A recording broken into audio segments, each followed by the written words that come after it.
আজকে আমরা 1 মাস সিয়াম সাধনার পরে আমরা এখানে উপস্থিত হয়েছি। আমাদের জন্য সবচেয়ে বড় বড় দুইটা খুশির সময় আছে।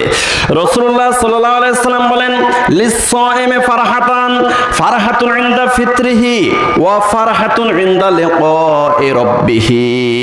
মুসলিম শরীফের 2597 নম্বর হাদিস। রাসূলুল্লাহ সাল্লাল্লাহু আলাইহি সাল্লাম বলেন, লিস-সাইমি ফারহাতান, রোজাদার ব্যক্তিদের জন্য দুইটা খুশির সময় আছে, দুইটা খুশির সময়।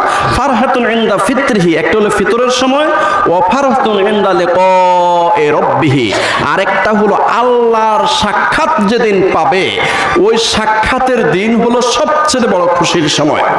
আল্লাহ রাব্বুল আলামিন বলেন, ফামাও কানা ইয়ারজু লিকা রাব্বিহি ফালিয়ামাল আমালান সালিহা ওয়ালা ইউশরিক বিইবাদাতি রাব্বিহি আহাদা।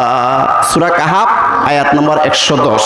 আল্লাহ রাব্বুল আলামিন বলেন, ফামান কানা ইয়ারজু, কোন একজন মুমিন মুসলমান যদি আশা করে, আকাঙ্ক্ষা করে, লিকা রাব্বিহি, আল্লাহর সাথে সাক্ষাৎ করবে, আল্লাহর সাথে সাক্ষাৎ করবে, এটা যদি কোনো মুমিন মুসলমান আশা করে, তাহলে দুইটা কাজ করতে হবে।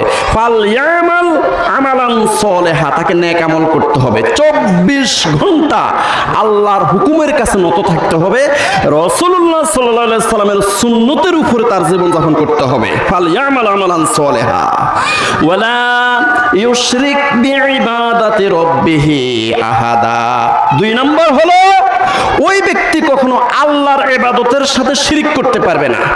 আল্লাহর মতো কাউকে মনে করা যাবে না। আল্লাহর মতো শক্তিশালী, আল্লাহর মতো দাতা, আল্লাহর মতো হায়াত দাতা, আল্লাহর মতো মৃত্যু দাতা, আল্লাহর মতো সন্তান দাতা, এরকম কোন ব্যক্তি বা বস্তুকে সে মনে করতে পারবে না। ওয়ালা ইউশরিক বিইবাদাতি রাব্বিহি আহাদা।